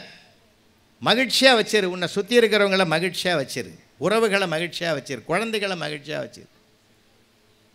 அன்றைக்கி கூட ஒரு பிச்சைக்காரன் வாசலில் வந்து, அம்மா தாயே சோறு போடுமான்னா. அங்கேருந்து அந்த அம்மா வேகமாக வந்தது, பார்த்தது ஆள் நல்லா வாட்ஸாட்டமாகறேங்கன்னா மூட்டை தூக்கி பிழைக்க வேண்டியது தானடா, பிச்சை எடுக்கிற அசிங்கமாக இல்லை? அவன் கோவப்படலை சார், கோவப்படவே இல்லை. அம்மா பார்க்குறது நீ கூட தான் நயன்தாரா மாதிரிக்கிற, நீ சினிமாவுக்கு நடிக்கவா போனேன்? இதோ வீட்டில் இருக்குத, இதுங்களுக்கெல்லாம் வடித்து கொட்டுறதுக்கு தானே நீ வீட்டில் இருக்கிற, பாவம்மா நீ நான் பாரு. அந்த அம்மா கண்ணீர் விடுது. 10 வருஷமாக இதுக்கெல்லாம் வடித்து கொட்டுறோம், ஒருத்து கூட நன்றி இல்லை, எங்கேருந்தோ வந்தவன் நீ தாண்டா என்னை பற்றி யோசிக்கிற, இர்ரா தம்பின்னு 4 இட்லி சூடாக கொண்டு அந்த கையில் கொடுத்து சாப்பிட வச்சதுன்னா அவன் கோவப்படாமல் குணமான வார்த்தைகளை பேசியதற்கு கிடைத்த பரிசு என்றால், வாழ்க்கையில் நாம் எதையும் அடைய வேண்டுமென்றால், ஜெயிக்க வேண்டுமென்றால் அந்த வார்த்தை நம்மக்கிட்ட இருக்குது. இதை அடுத்தவங்க சொல்லணும்னு அவசியமே கிடையாது சார், வார்த்தைகள்லாம் நம்மக்கிட்ட இருக்குது. பிள்ளைகள் என்ன அழகாக பேசுகிறான், அதுக்கு நம்ம ஊக்கப்படுத்திருக்கிறோமா என்னைக்காவது? சார் ப்ரெசன்ஸ் ஆஃப் மைண்டு, அவனுக்கெல்லாம் என்ன அழகாக இருக்குது தெரியுமா? நிறையா ஏராளமாக இருக்குது. அதான் சொன்ன, படிப்பை மட்டும் ரசிக்க பழகியிருக்கிறது. அவனை இயந்திர மனிதனாக ஆக்குகிற முயற்சியில் ஈடுபட்டு இருக்கிற இந்த சமுதாயம் இதயமுள்ள மனிதனாக மாற்றுவதற்கான முயற்சியை மேற்கொண்டால்தான் மனித பண்புகள் செழிக்கும். அவன் என்ன அழகாக பேசுகிறான் தெரியுமா? பையன் ஃபஸ்ட் ஸ்டாண்டர்ட் பையன் வந்து கேட்குறான் அவங்க அப்பாட்ட, டேடி இன்றைக்கி ஒரு ஸ்மால் பேரண்ட் மீட்டிங் இருக்குது, நீ வந்தே ஆகணும். டேய் பேரண்ட் டீச்சர்ஸ் மீட்டிங்னு கேள்விப்பட்டுக்கிறேன், அது என்னடா ஸ்மால் பேரண்ட்? உனக்கு ஒன்றுமே தெரியலப்பா, அம்மா சொல்கிறது கரெக்டாக இருக்குதுப்பா. நீ நான் எங்கள் மிஸ்ஸு 3 பேர் தான் மீட் பண்ணுறோம். இது எதோ தப்பு பண்ணிட்டு வந்துக்குது, உங்கள் அப்பாவை கூட்டின்னு வரான்னுக்கிறாங்க. உன்னை கூட்டின்னு வர சொன்னாங்கன்னா எதுக்கு ஏன்னு என்கொயரி பண்ணி இவரே உதைப்பாருன்னு சொல்லி அதை ஸ்மால் பேரண்ட் மீட்டிங்னு டெவலப் பண்ணாமல் பார்த்தீங்களா? இவன் தான் சார் ஒரு பெரிய கெட்டிக்காரனாக வருவான். சமுதாயத்தை வெல்லக்கூடிய சாதுரியமும் ஒரு மனிதனுக்கு தேவை. உண்மையா இல்லையா? அந்த திறமையும் வேணும், அந்த டேலண்ட்டும் வேணும். 1972 ஸ்ரீபெரும்புதூர் பள்ளியில் முதல் சேர்ந்த நான். அந்த ஆண்டு விழாவில் ஒரு நாடகம் கொடுத்தான் சார். அந்த நாடகத்தில் வந்து பாஞ்சாலி சபதத்தை நாங்கள் நாடகமாக போடுறதுக்கு முயற்சி பண்ணோம். அருமையான நாடகம், எனக்கு ரொம்ப பாஞ்சாலி சபதத்தை ரொம்ப பிடிக்கும். 3 அது பாய்ஸ் ஸ்கூல், அது 3 பையன், 7th ஒரு பையன், 6th ஒரு பையன், 8th ஒரு பையன், 3 பேரை செலக்ட் பண்ணி அந்த சின்ன பையனுக்கு கண்ண வேஷம், இந்த கொஞ்சம் சிவப்பாக இருப்பான் ஒரு பையன், அவனுக்கு பாஞ்சாலி வேஷம், இந்த கொஞ்சம் முரடாக இருப்பான் 8வது படிக்கிற பையன், அவனுக்கு வந்து துச்சாதன வேஷம். இவங்களுக்கெல்லாம் ஒரு ட்ரையல்லாம் கொடுத்து இப்படி சொன்னேன், டேய் அவன் பையன் ஒரு புடவை கட்டின்னு வந்து நிற்பான், நீ புடவையை உருவற மாதிரி பாவனை பண்ணி நான் சொல்கிற வசனத்தை பேசிட்டு வாடா அப்படின்னு. அவனுக்கு இந்த பொடி பையனுக்கு என்ன விஷயம் தெரியுமா? ஸ்டேஜுக்கு பின்னாடி ஒரு பலகையை போட்டு ஒரு 10 புடவையை வச்சு உன்னை உட்கார வைப்போம். அங்கே ட்ராமாவில் அந்த பாஞ்சாலி குரல் கொடுக்கும், கட்டா எனக்கு ஆடை கொடுன்னு கத்தும்போது நீ ஒவ்வொரு புடவையாக கீழே விடணும் அப்படின்னு. ஓகே சார்ன்ட்டான். எல்லாம் முடிஞ்சுது. நாடகம் நடத்துறதுக்கு முன்னாடியே அந்த பையனை 5:30க்கு தான் ஏற்றி விட்டோம். மேலே ஒரு பலகையை போட்டு ஒரு பிஸ்கட் பாக்கெட்டு ஒரு வாட்டர் பாட்டிலு எல்லாம் வச்சு அவனை மேலே குடும்பமே வச்சாச்சு. தயாராக இருறான்ட்டு வந்துட்டோம். நாடகம் 7 மணிக்கு ஆரம்பிக்க போகுது. அப்போ ஒருத்தன் ஓடியாந்து என் காதில் சொல்கிறான், துச்சாதனா நடிக்கிறவனுக்கும் பாஞ்சாலியா நடிக்கிறவனுக்கும் 5 மணிலேருந்து தகராறு சாருன்னா. இன்றைக்கி என்னமோ நடக்க போகுது நாடக மேடையில்னு நினச்சிட்டு பயந்துதான் இருந்தேன். பயந்தபடியே நடந்துருத்துங்க. ஆடி விலைப்பட்ட தாதினி உன்னை ஆள்பவன் அண்ணன் சுயோதன்னு சர்சர்னு உருவி போட்டான் அந்த புடவை. அந்த பையன் பேண்ட் ஷர்ட்டியோடு நிற்குது. ஆபத் பாண்டவா அநாத ரட்சகான்னு மேலே பார்க்குறான். அந்த பையன் பாஞ்சாலியா நடிக்கிற பையன் மேலே பார்க்குறான். அந்த பையன் என்ன பண்ணிட்டான், கண்ணனா போனவன் பிஸ்கட் பாக்கெட்லாம் பிரித்து சாப்பிட்டுட்டு தண்ணியை குடிச்சிட்டு அது தூங்கிடுது. மொத்த புடவையும் தலைக்கு வச்சு தூங்கிவிட்டான். ஒரு புடவையும் கீழே வரல. ஆனால் அந்த பையன் என்ன பண்ணான், வசனத்தை மாற்றினான். சார், ஆபத் பாண்டவா அநாத ரட்சகா கோவிந்தா மாதவா யாதவா கேசனவா மதுசூதனா முரளிதரா என்னை இந்த பாவி துச்சாதனிடத்திலிருந்து ஆடை கொடுத்து என்று உன்னை காப்பாற்று என்று உன்னை வேண்டினேன், என்னை ஆண் பிள்ளையாகவே மாற்றி விட்டாயப்பான்னு சொன்னான். பார்த்தீங்களா, இது நான் எழுதாத வசனம், ஆண்டவன் அவனுக்குள் எழுதி வைத்த வசனம். ஒவ்வொருத்தனுக்கும் டேலண்ட் இருக்குது, திறமை இருக்குது. திறமை இல்லாத மனிதன் பிரபஞ்சத்தில் படைக்கப்படுவது இல்லை. அதனால்தான் என் அன்னை தமிழ் மாற்றுத்திறனாளி என்ற புதிய வார்த்தையை அவனுக்கு கொடுத்திருக்கிறது இல்லையா? மாறுபட்ட திறமை ஒன்று அவனிடத்தில் குடியிருக்கிறது. அதனால் நம்ம பிள்ளைகளை பிள்ளைகளாக பார்த்து பழகணும். திருவள்ளுவர் விடவா மேலானவர்கள் குழந்தைகள் தினம்னு ஒன்று கொண்டாடுறோம் சார் இந்த நாட்டில். எனக்கு அதில் உடன்பாடு கிடையாது. நவம்பர் 14 குழந்தைகள் தினம் கொண்டாடணுமா? குழந்தைகள் தினம் என்று ஒன்று கொண்டாட வேண்டாம், குழந்தைகளை தினமும் கொண்டாட வேண்டும் என்ற ஒரு உறுதிமொழி நாம் எடுத்துக்கிட்டு செயல்பட்டோம்னா வாழ்க்கை அதை விட ஆனந்தம் சுகம் உலகத்திலே கிடையாது சார். குழந்தைகளோட நம்ம கொஞ்சணும், குழந்தைகளோட மகிழணும், அவங்களோட பேசணும். நான்லாம் இன்ஸ்பெக்ஷனுக்கு போவேன் சார், நிறைய இடங்களுக்கு அப்போல்லாம் ஸ்கூலில் மெட்ரிகுலேஷன் ஸ்கூல்லாம் போவேன். பசங்க அப்படி தான் சார் இருப்பான். ஒருத்தன் அந்த மழலை மொழியில் அப்படி தான் வரும். ஒரு வாசல்லே ஒரு பையன் விளையாடுங்கிறான் சார். அந்த பையனை கேட்டேன், சுமாராக எத்தனை டீச்சர் அந்த ஸ்கூலில் வேலை செய்கிறாங்கன்னு. எல்லா டீச்சரும் சுமாராக தான் இருப்பாங்கண்ணா. அதான் நான் என்ன கேட்குறேன், அவன் என்ன சொல்கிறான் பாருங்கள். அந்த மாதிரி இருப்பான். ஒருத்தன் 2 பேர் இருப்பான் சார். இன்னொன்று தெரியுங்களா, யார் ஒருவன் குறும்புத்தனம் அதிகமாக இருக்கிறானோ அவனை திசை மாற்றி விட்டால் பின்னாடி அவன் ஒரு சயின்டிஸ்டாக வருவான்றதை நீங்கள் எழுதி வச்சுக்கங்க. அதிகமான குறும்புத்தனம் பண்ணுற பிள்ளைகள்லாம் கண்டுபிடிப்பாளனாக வந்திருக்கிற வரலாறு தான் அதிகம். நம்ம படிக்கணும் மார்க் வாங்கின மட்டுமில்லை, அவனை மதிப்புடைய பிள்ளைகளாக வளர்ப்பதற்கு வேண்டிய உரைகளை நாம் தான் கொடுக்கணும். ஏன்னா தாய்க்கு மிஞ்சின தெய்வம் கிடையாது. அம்மா என்று தமிழில் அழைத்தால் மஞ்சள் குங்குமத்தோடு பட்டுடுத்திய ஒரு தாய் கண் முன்னால் தெரிவாள். உம்மா என்று இஸ்லாத்திலே அழைத்தால் ஒரு பர்தானிந்த தாய் கண் முன்னாலே தெரிவாள். மம்மி என்று நீங்கள் அழைத்தால் ஒரு சட்டையும் பேண்ட்டும் தொப்பியும் போட்ட ஆங்கில மாடல் பெண்ணு தாய் கண் முன்னால் தெரிவாள். அம்மா என்றாலும் சரி, உம்மா என்றாலும் சரி, மம்மி என்றாலும் சரி, சொற்கள் மாறுபடலாம், ஆனால் தாய்மை என்ற உணர்வு மூவருக்கும் ஒன்றாகத்தான் இருக்கும். ஐயோ என்று இறக்கக்கூடிய இரக்க உணர்வு இந்த தாய்க்கே இருக்கக்கூடிய ஒரு தனித்துவம். அதனால் நம்ம பார்க்க வாழ்க்கை எப்படி இருக்கணும்னு, கணவன் மனைவி வாழ்க்கை எப்படி இருக்கணும் குரல் சொல்லி கொடுத்தது. அன்பின் வழியது கேண்மைன்னா ஆனந்தமாக இருக்கணும். நான் சமீபத்தில் குடும்ப கூட்டங்களை நிறைய பேசுவேன். அப்போ கூட நான் ஒரு செய்தியை சொன்னேன். இப்போ ஒரு தீபாவளி வருது, பொங்கல் வருது, அப்போ போயிட்டு இந்தம்மா ஒரு 50,000 1,00,000 போ, உனக்கு தேவையான பிள்ளைகளுக்கு தேவையானது எடுத்துக்கோ, எனக்கு 1000 வேலை இருக்குதுன்னு சொல்லவே கூடாது. எல்லாரும் சொல்கிறேன், இங்கே இருக்கிற அதிகாரிகளும் சொல்கிறேன், ஒய்ஃபோடு போங்க, ஜவுளி கடைக்கு கூடவே போங்க, அங்கே ஒரு வாழ்க்கை கிடைக்கும், வாழ்க்கை சுகம் கிடைக்கும்.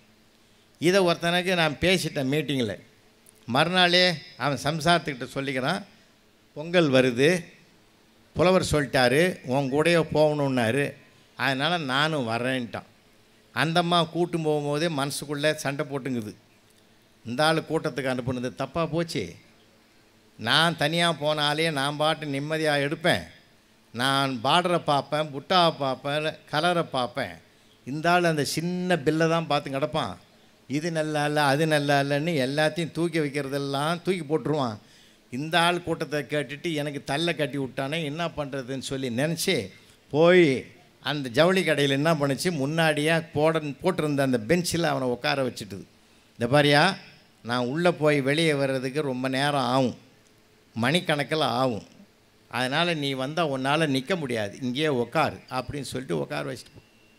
கிட்டத்தட்ட உள்ளே போய் அங்கேயும் எங்கேயும் சுற்றி கித்தி எதேதோ பண்ணி கிட்டத்தட்ட ஒரு 7 மணி நேரம் ஆகிப்போச்சு. 7 மணி நேரம் ஆன பிறகு திடீர்னு அவன் புருஷன் ஞாபகம் வந்துடுது. குழந்தை ஞாபகம் வந்த மாதிரி ஞாபகம் வந்து பரபரப்பாக ஓடியாந்தது வாசலுக்கு. பெஞ்சில் உட்காந்துங்கிறவனை காணாம். இங்கே தான் நான் உட்கார வச்சுட்டு போனோம், காணாமேன்னு சொல்லி பக்கத்தில் செக்யூரிட்டி நின்றுந்தான். செக்யூரிட்டியை பார்த்து கேட்டுது, செக்யூரிட்டி சார் ப்ளூ கலர் சட்டை போட்ட ஒரு ஆளை இங்கே உட்கார வச்சுட்டு போனேன்னு அவர் எங்கேன்னு கேட்டுது. அந்த செக்யூரிட்டி சார் சொன்னார், அடியே என்னை நல்லா பாடுறேன்னா. அவன் தான் செக்யூரிட்டியாக நிற்கிறான். அந்தம்மா கேட்டது பதறி போய், நீ ஏன் அந்த நிலையில் நிற்கிற, என்ன காரணம்னு. பார், சத்தம் போடாத, உட்கார். நீ என்ன சொல்லிட்டு உட்கார வச்சுட்டு போனியா? நான் அந்த ஆளை பார்த்தேன், ஏற்கனவே இருந்த செக்யூரிட்டியை பார்த்தேன், சோகமாக இருந்தான். என்னப்பான்னு கேட்டேன். டியூட்டி மாத்திரம் வரல, என் பொண்ணை பார்க்குறதுக்கு மாப்பிள்ளை வீடு வராங்க, நான் என்ன பண்ணுறதுன்னு தெரியலேன்னு சொன்னான். நீ வேறு சொல்லிட்டு போனியா பல மணி நேரம் ஆகும்னு. இது எத்தனை மணி நேரம் டியூட்டி செய்யணும்னு கேட்டேன். 8 மணி நேரம்னா. பரவாயில்லை, அட்ஜஸ்ட் பண்ணிக்கலான்னு சொல்லி தான். எவ்வளோ கொடுப்பேன்னு கேட்டேன். 400 ரூபான்னா. சபாஷ், 8 மணி நேரமும் பொழுதும் போகும், 400 ரூபாயும் கிடைக்குதுன்னு தாண்டி ஒத்துக்கினேன்னா. இன்னும் 1 ஹவர் தான் இருக்குது, முடிச்சிடலான்னா. அந்த அம்மா அப்படியே ஆனந்த கண்ணீர் விட்டுது. சார், உனக்கும் எனக்கும் பொருத்தம் பார்க்கும்போது மனப்பொருத்தம் தான் 100% இருக்குதுன்னு அன்றைக்கே சொன்னாங்க. அது இன்றைக்கி தான் நான் அதை பார்க்குறேன். எடுத்து வச்ச புடவைக்கு 400 ரூபா குறையுதேன்னு நினச்சேன். அதை கரெக்டாக சம்பாதிச்சிட்ட பற்றியா? உண்மையிலேயே 7 ஜென்மத்துக்கு நீ தாயா எனக்கு புருஷனாக வரணும்னு அது சொல்லிச்சு.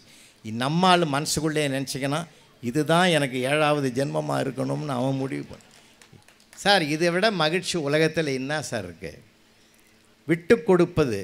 பட்டு கொடுத்தால் மகிழ்ச்சி வருமா? கை நிறைய துட்டு கொடுத்தால் மகிழ்ச்சி வருமா? நகை நட்டு கொடுத்தால் மகிழ்ச்சி வருமா? விட்டு கொடுத்தால் தான் மகிழ்ச்சி வரும் என்றால் அதை விட்டு கொடுக்கிற பண்பாட்டை ராமாயணம் சொல்லி கொடுக்கிறது. நாட்டையே விட்டு கொடுக்குறான சார் ராமன். அவன் விட்டதுனால பரதனை விட்டு கொடுக்குறான், லட்சுமணனை விட்டு கொடுக்குறான் இல்லையா, சத்ருக்கனை விட்டு கொடுக்குறான். எல்லாரும் விட்டு கொடுப்பதற்கு தயாராக இருக்கிற காரணத்தினால் அந்த குடும்பமே அவ்வளவு மகிழ்ச்சியாக ஒற்றுமையாக இருந்தது. விட்டு கொடுப்பதற்கு தயாராக இல்லை என்று போட்டி போட்டதனால்தான் துரியோதனனுடைய குடும்பமே அழிந்து போனது. அப்படி என்றால் ஒரு குடும்பத்தில் எது ஆட்சி கொள்ள வேண்டும் என்ற ஒரு அற்புதத்தை, பெருமையை நம்முடைய மொழி நமக்கு கற்றுக் கொடுக்கிறது, இலக்கியங்கள் வாயிலாக. சாதாரணமானதல்ல. ஒன்றை சொல்லி நான் நிறைவு செய்கிறேன். 95 வயசு பெரியவர், 95 வயசு பெரியவர், அவரை வந்து ஒருத்தன் கேட்குறான், நீங்கள் எப்படி இருக்கீங்கன்னு கேட்டான். நல்லா தான் இருக்கேன். இந்த வயசுலேயும் நல்லா இருக்கிறதுக்கு என்ன காரணம்னு கேட்டான். அதுக்கு பெரியவர் சொன்னார், அழகான செய்தி, வாழ்க்கை செய்தி. இதுதான் தமிழ் சொல்லி கொடுக்குற அழகான வாழ்வியல் இனிமை. புது மலர் அல்லள். என்னுடைய மனைவி இருக்கிறாளே, அவள் புது மலர் இல்லை. கல்யாணமான போது அன்றைக்கு பூத்த மலர் போல இருந்தா. இன்னைக்கு அவள் இப்போ அப்படி இல்லை, வாடி வதங்கி சருகாகி கிடக்கிறாள், காய்ந்த புற்கட்டு. அவளுடைய உடம்பே பச்சை புல்லை காய வைத்தால் வதங்கி வாடி கிடப்பது போல் இருக்கிறது. புது மலர் அல்லல், காய்ந்த புற்கட்டு. சதிராடும் நடையல் அல்லல். கல்யாணமான புதுசில் டங்கு டங்கு நடப்பா, தரையே அதிரும். ஆனால் இன்னைக்கு செவத்தை பிடிச்சி தட்டு தடுமாறி நடக்கிறா. சதிராடும் நடையல் அல்லல், தள்ளாடி விழும் மோதாட்டி. மதியல்ல முகம். கல்யாணமான புதுசில் அவளுடைய முகத்தை நான் வர்ணித்திருக்கிறேன். பௌர்ணமி நிலவு போல ஒளி வீசும் அந்த முகத்தை நான் பாடியிருக்கிறேன். நீலவான் ஆடைக்குள் உடல் மறைத்து நிலவென்று காட்டுகின்றாய், ஒளிமுகத்தை கோலம் முழுதும் காட்டிவிட்டால் காதல் கொள்ளையிலே இவ்வுலகம் சாமோ, வான சோலையிலே பூத்ததனி பூவோ நீதான், சொக்கவிள்ளி பார்க்குடமோ அமுத ஒற்றோ, காலை வந்த செம்பருதி கடலில் மூழ்கி கனல் மாறி குளிரடைந்த ஒளி பிழம்போ என்று நானே அவளை வர்ணித்து பாடியிருக்கிறேன். மதியல்ல முகம், வரல் நிலம். எது எனக்கு இன்பம் தரும் தெரியுமா? அவள் இன்னும் உயிரோடு இருக்கின்றாள் என்ற ஒற்றை வார்த்தை என் காதில் விழுந்ததனால்தான் நான் மகிழ்ச்சியாக ஆரோக்கியமாக இருக்கிறேன் என்று 95 வயது பெரியவர் அதை ஒரு ஸ்டேட்மெண்ட் வாக்கு மூலம் கொடுக்கிறார் என்றால் வாழ்க்கையினுடைய அழகு அங்கு தான் இருக்கு. அன்பும் அறனும் உடைத்தாயின் இல்வாழ்க்கை பண்பும் பயனும் அது என்று நம்முடைய தமிழிலே வள்ளுவன் சொல்லியிருக்கிற அழகான ஒரு வாழ்வியல் சிந்தனை அது. நிறைய படிப்போம், பிள்ளைகளோடு பேசுவோம். வெறும் கல்வியை தருவதை விட அவனுக்கு மனித பண்புகளையே நிறைய சொல்லிக் கொடுப்போம். ஏன்னா மனித பண்புகள் இப்பெல்லாம் குறைஞ்சி போச்சுங்க, ரொம்ப வருத்தமாக இருக்குது. இன்னொரு உதவி கரத்தை நீட்டணுன்ற எண்ணமே வரமாட்டேங்குது. ஏன்னா அந்த காலத்தில் எல்லாருக்கும் கொடுறான்னு எங்கள் அம்மா பள்ளிக்கூடத்துக்கு அனுப்பும்போதே சொல்லி கொடுத்தாங்க. இப்போ யாருக்கும் கொடுக்காது, யார் கையிலையும் வாங்காதுன்னு சொல்லி கொடுக்குற காலத்துக்கு நம்ம வந்துட்டோம். அதனால்தான் சொல்கிறேன். ஏன்னா ஒரு 6-7 வருஷத்துக்கு முந்தி முடிச்சூர் ரோடு எல்லாம் வெள்ளம் வரும்ல, அந்த பக்கமாக நானே ஸ்கூட்டரில் போகிறேன். என்னை ஒருத்தன் இடிக்கிற மாதிரி போனான் சார். நானும் பொறுமையாக ஓரமாக போயிட்டேன். இடிக்கிற மாதிரி போனவன் நேராக போனான், ஒரு கரண்ட்டு கம்பத்தில் மோதி கீழே விழுந்துட்டான். நான் மனசு கேட்கல, ஓரமாக ஸ்கூட்டரை லாக் பண்ணிவிட்டு அவனை கொண்டு போய் ஆட்டோவில் ஏற்றி தீபா ஹாஸ்பிட்டலில் அட்மிட் பண்ணி ஃபஸ்ட் எய்டெலாம் கொடுத்தேன் சார். கொடுத்துட்டு மூச்சு தெளிஞ்ச பிறகு என்னை பார்த்தான். உன்னை இடிக்கிற மாதிரி போனேன், அப்போ கூட என்னை தப்பாக நினைக்காம கொண்டு வந்து ஆஸ்பத்திரியில் சேர்த்து எனக்கு சிகிச்சை கொடுத்த பற்றியா, வாழ்க்கையில் உன்னை நான் மறக்கவே மாட்டேன். ஆனால் ஒன்று, இதே மாதிரி உதவியே ஒரு காலத்தில் உனக்கு நான் செய்யாமல் விட மாட்டேன்னா. ஆட பாவி, இதுக்காடா நான் சொன்னேன், இதுக்காக நான் சொன்னேன். புழல் ஜெயிலுக்கு ஒரு தடவை போயிருந்தோம். தப்பாக பார்க்காதீங்க, பேசுகிறதுக்கு தான். 500 ஆயுள் கைதிகளை ஒன்றா உட்கார வச்சு நான் ஸ்டாப் ஹியூமர் நல்லா பேசணும். அதில் ஒரு கைதி நன்றி சொல்ல வந்தார். புலவர் ராமலிங்கம் சிரிக்க சிரிக்க பேசினார். இவர் வாழ்நாள் பூரா நம்ம கூட இருந்தால் நல்லா இருக்கும்னா. அவனுடைய நோக்கம் என்ன உள்ள தள்ளணும்னு அவசியம் இல்லை, அவளை விருப்பம் வச்சுக்கிறான்னு அர்த்தம் அதுக்கு. அதனால் மகிழ்ச்சியாக இருங்க. உலகத்திலே கிடைக்காதது நட்புயா. உலகத்தில் ஆண்டவன் கொடுத்தது உறவு, நாம தேடி கிடைத்தது நட்பு. அந்த நட்பையும் தமிழ் சொல்லி கொடுக்குது எப்படி பராமரிக்கணும்னு, உறவையும் எப்படி காப்பாற்றணும்னு சொல்லி கொடுக்குது. இந்த வாழ்க்கை, இந்த பிறவியில் நமக்கு கிடைத்த வாழ்க்கை அற்புதமான வாழ்க்கை என்று மகிழ்ச்சி அடைவோம். என் அப்பா அம்மா நல்லவங்க, என் மனைவி நல்லவள், என்னுடைய பிள்ளைகள் நல்லவர்கள், நாங்கள் எல்லோரும் நல்லவர்கள், நல்ல வாழ்க்கையை அமையும் என்ற பாசிட்டிவ் எண்ணத்தோடு எதிர் நேர்மறை சிந்தனைகளோடு நாம் வாழ்க்கையை நகர்த்தினால் உண்மையிலேயே நினைத்ததெல்லாம் நடக்கும். எண்ணியாங்கு எய்துவர் எண்ணியர் திண்ணியராக பெறின் என்று சொன்ன வள்ளுவன் தான் சொன்னான். வெள்ளத்தனைய மலநீட்டம் மாந்தர்தம் உள்ளத்தனையது உயர்வு என்றால் உள்ளம் பெருங்கோயில் ஊனுடம்பு ஆலயம் வள்ளல் பெறானார்க்கு வாய் கோபுரவாசல் தெள்ளத் தெளிந்தார்க்கு சீவன் சிவலிங்கம் கள்ளப்புலனைந்தும் காளாமணி விளக்கே என்பதனாலே உள்ளத்தை கோயிலாக்குவோம். இதயபூர்வமாக அடுத்தவர்களோடு பழகுவோம். ஒருவரை ஒருவர் பேதப்படுத்தி பார்க்க வேண்டாம். ஒருவரோடு ஒரு கஷ்டமே வந்தாலும் கூட அதை தூக்கி எறிங்க. இன்றைக்கி பிள்ளைகள் அதிலெல்லாம் கெட்டிக்காரனாக இருக்கிறான். சமீபத்தில் நந்தனா ஆர்ட்ஸ் காலேஜ் போயிருந்தேன். காதலில் தோல்வி அடைந்த ஒரு பையன் கூட ஒரு எழுதின கவிதையை பார்த்தேன். அருமையாக எழுதியிருந்தான். நான் சைக்கிளில் வந்தேன் அன்பே என்றாள், பைக்கில் வந்தேன் அத்தான் என்றாள், காரில் வந்தேன் நீதான் என் கணவன் என்றாள், அத்தனையும் வாடகை என்றேன் அண்ணா என்றாள்னு எழுதியிருந்தான். ஏன்னா அவன் கூட இன்றைக்கி நாட்டினுடைய நடைமுறையாக அவன் படம் பிடிச்சு காட்டினதா நான் நினைக்கிறேன். ஏன்னா அந்த கவிதையோடு கவிக்கோ அப்துல் ரஹ்மான் எழுதிய கவிதையும் ஒப்பிட்டு பார்த்தேன். என்னை கண்டவுடன் கவிழும் உன் இமைகள் கொசு வலையா மீன் வலையான்னு எழுதினார் கவிக்கோ அப்துல் ரஹ்மான். இந்த 2 வலைக்கும் வித்தியாசம் இருக்குது. கொசு வலை உள்ளே வெளியே இருக்கிற கொசுவை உள்ளே விடாது, மீன் வலை உள்ளே ஆப்ட மீனை வெளியே விடாது. என்னை உள்ளே வச்சிருக்கிறியா வெளியில் வச்சிருக்கிறியான்றதை என்னை கண்டவுடன் கவிழும் உன் இமைகள் கொசு வலையா மீன் வலையான்னு கவிக்கோ அப்துல் ரஹ்மான் எழுதின கவிதை இருக்குது. 4 வரி தான், ஆனால் நம்ம எங்கேயோ கொண்டு போய் அழைத்து கொண்டு போகிறது என்றால், கற்பனை வாசலை கோட்டையை திறந்து உள்ளே பயணிக்க வைக்கிறது என்றால், தமிழ் சொல்லுக்கு இருக்கக்கூடிய மிகப்பெரிய அற்புத வல்லமை அதுதான் என்பதை உணர்ந்து தமிழை நேசிப்போம். தமிழ் புத்தகங்களை வாங்குங்க. நிறைய வாசிங்க, நிறைய பிள்ளைகளுக்கு வாசிக்கிற பழக்கத்தை கற்றுக் கொடுங்க. அது மட்டுமல்ல, ஒரு டைரி போட்டு நல்ல கருத்துக்களை தொகுத்து எழுதுகிற பழக்கத்தையும் உருவாக்குங்கள். பிற்காலத்தில் அவன் ஒரு எழுத்தாளனாக வருவான். ஏனென்றால் 50 ஆண்டு கால எழுத்து குறிப்புகள் எழுதி வைத்திருக்கிறவன் நானே அதற்கு உதாரணமாக இருந்ததினால்தான். தேடினால், ஒரே பொன்மொழி, தேடினால் உலகம் நம்மை தேடும். தேடுகிற பிள்ளைகளாக உருவாக்குவோம். அந்த வல்லமையை அன்னை தமிழ் தரும். நன்றி, வணக்கம். இந்த தகவல் உங்களுக்கு பிடிச்சிருந்தா லைக் பண்ணுங்க, உங்க ஃப்ரெண்ட்ஸுக்கு ஷேர் பண்ணுங்க, மறக்காம எங்க சேனலுக்கு சப்ஸ்கிரைப் பண்ணுங்க.